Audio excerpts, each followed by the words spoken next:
दाल बनवनी, भात बनवनी, सब्जी सलाद हो।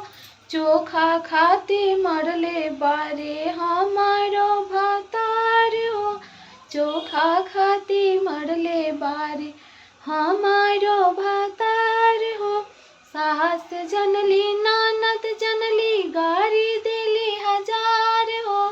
सास जनली ननद जनली गारी देली हजार हो। चोखा खाते मरले बारे राजा जी हमार हो। चोखा खाते मरले बारे राजा जी हमार हो। पेनिया ओढ़िया हम भैनी तैयार हो।